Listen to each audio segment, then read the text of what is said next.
Winter fashion is challenging to say the least. I changed my jacket and then the keys were on a different jacket. I was locked out again. The same person who helped me last time helped me again this time. He's so kind, didn't say anything. Hello. Now I'm back inside. Mongolian history, anyone? After some EOS.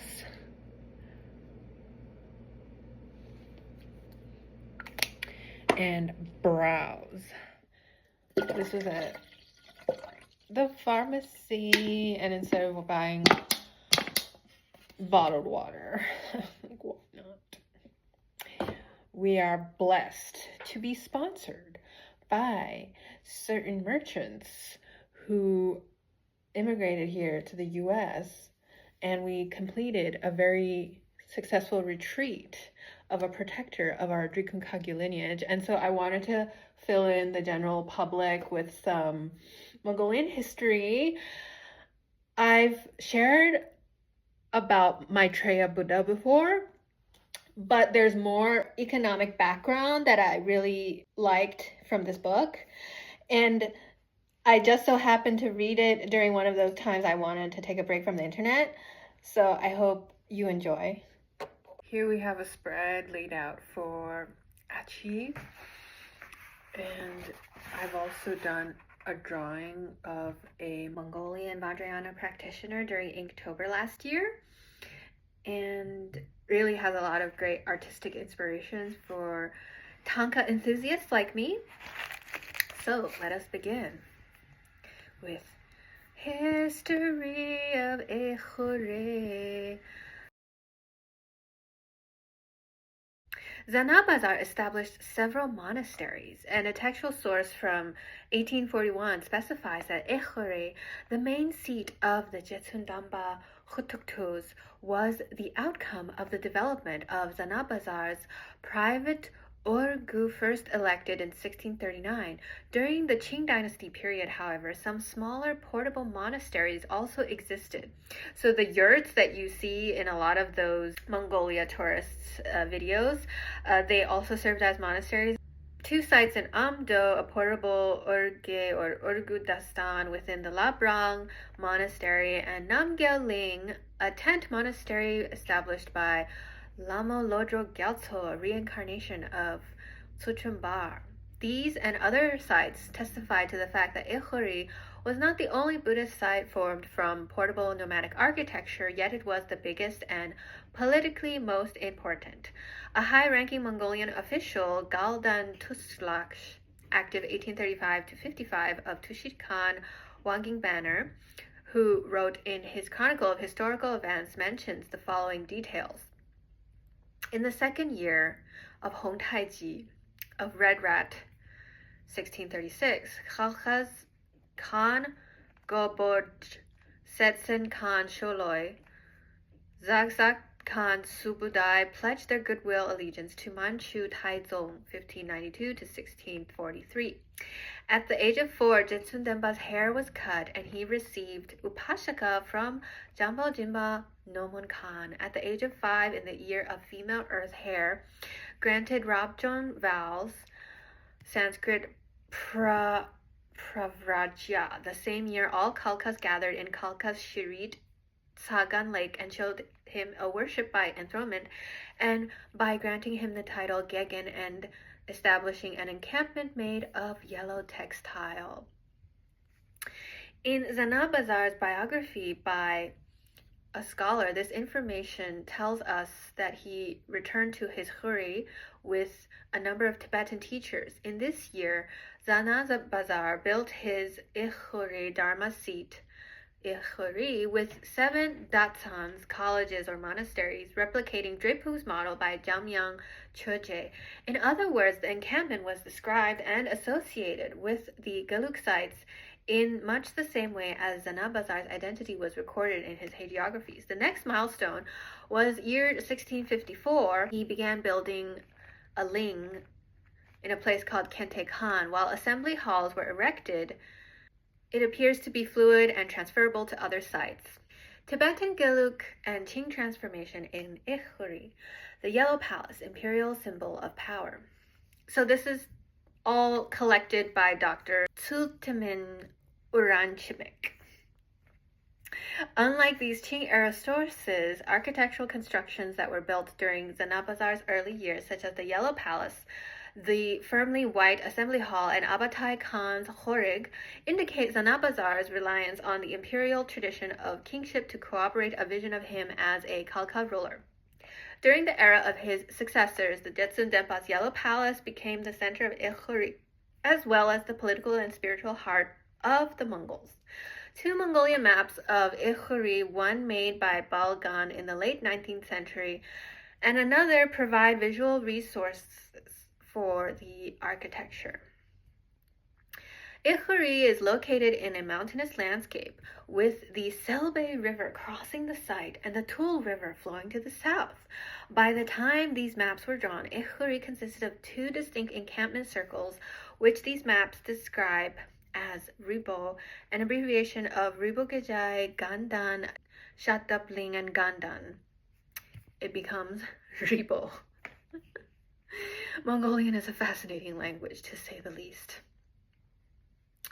And there are areas that are designated as the Russian consulate. And I hope to travel there one day if weather permits. We have very severe snow weather here. So the Qing rulers also had their own mobile courts when they visited. And so it provided a very lively scene for intercultural exchange, because the Qing rulers were not Mongolian, even though they had marriages and such.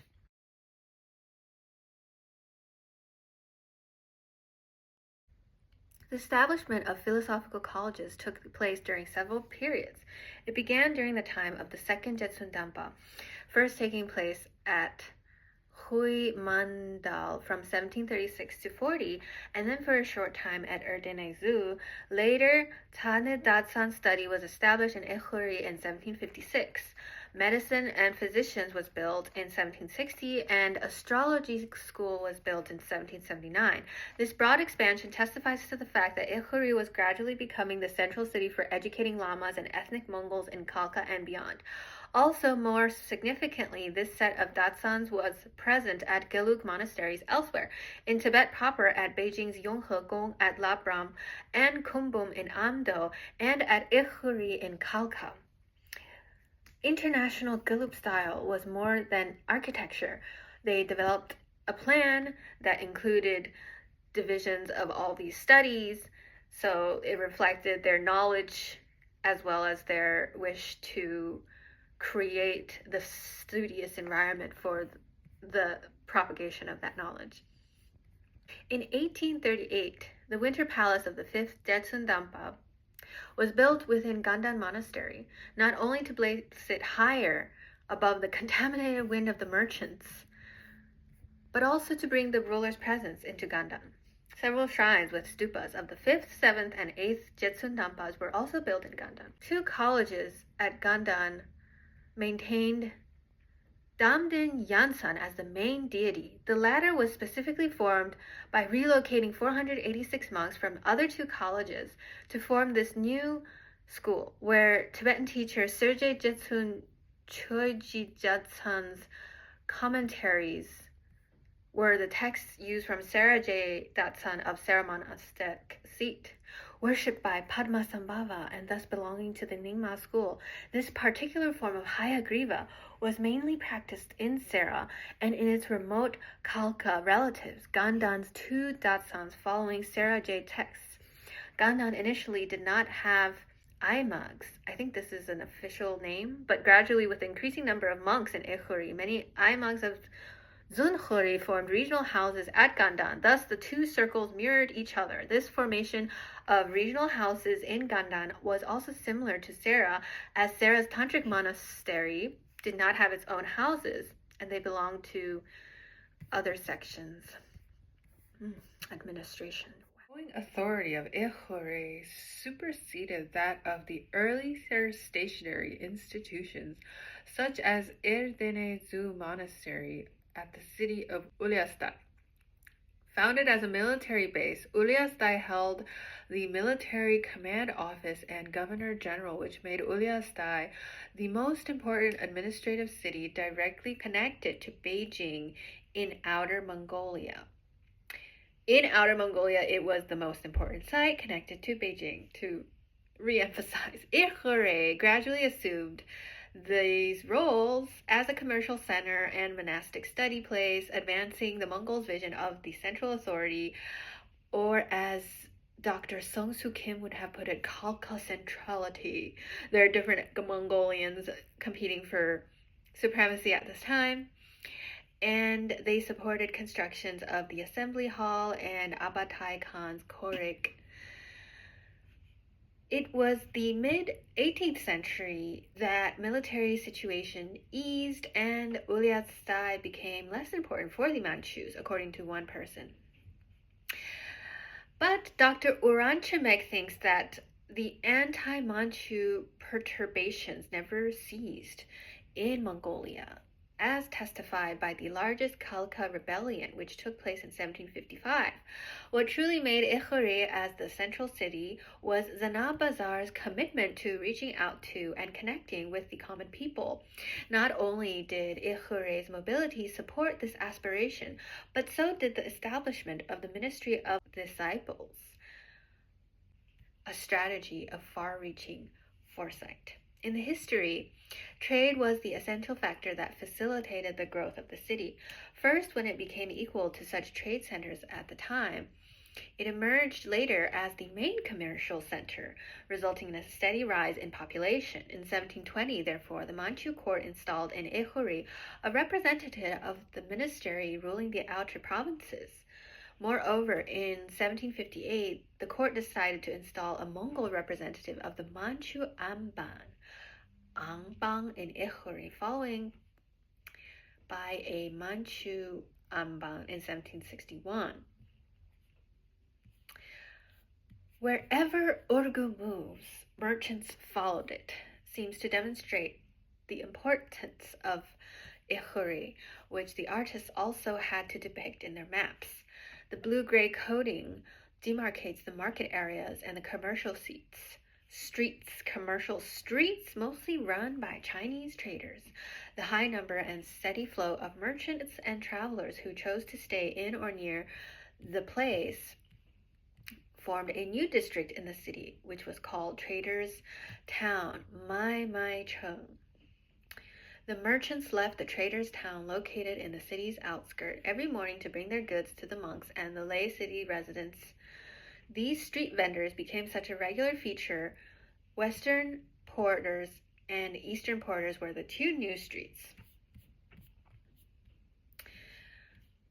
Historian Sukhbatar argued that the abundance of travelers and merchants in the vicinity of Ikh Khuree necessitated some of Ikh Khuree's migrations, such as, for instance, along the major trade route toward Hyakt in Burgaltai in Tov Aimag. It means a district, but it could also mean the governor of the district, I guess. After the signing of the Russian-Chinese Trade Treaty in 1724, the Qing chose Ikh Khuree and the border town as the only two places for Chinese merchants to trade in Outer Mongolia. The treaty, as it became known, established regular trade between the two countries, triggering regular mercantile traffic along the Kyakt-Beijing route, on which Ikh Khuree was an inevitable way station. By 1742, Ikh Khuree issued permission to Chinese merchants to trade in specific areas outside the city. Those areas were located by the Office of the Municipal Trade Regulator, which would evolve into the Ministry of Lawsuits and started to control the trade towns emerging all over Mongolia.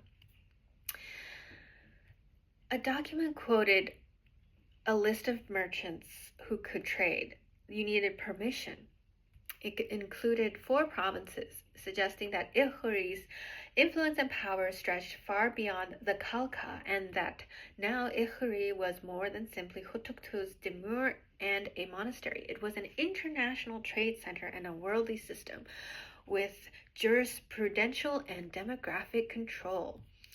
William of America Rockhill refers to several treaties such as Article 1 and 2 in an 1869 Russo-Chinese treaty that opened Mongolia as free trade zones of 30 miles between China and Russia, with Russians privileged to trade in any part of Mongolia and be exempt from the levy of duty. The first Russian consulate was established in Ikh Khuree in 1861 based on the Sino-Russian Treaty of 1860.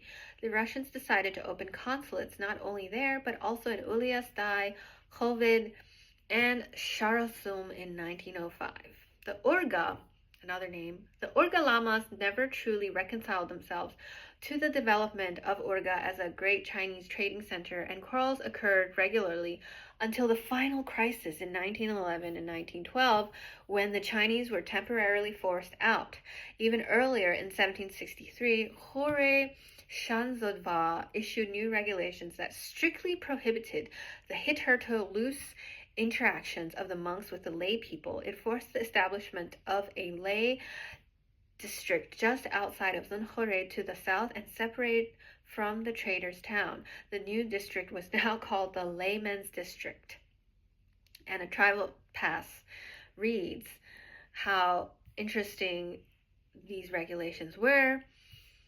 So it gives an example of what was permitted, and illegal charging of money was prohibited, as well as stealth inspection.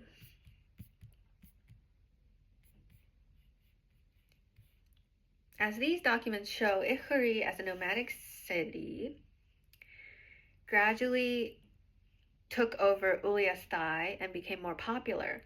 This broad expansion testifies to the fact that it became a place for monastic communities in Khalkha, as well as secular communities. The growing Buddhism influence contributed to the urban development styles, and it supplied an important connection between the Sangha and the Dharma. Thank you very much for listening, and I hope you guys stay warm.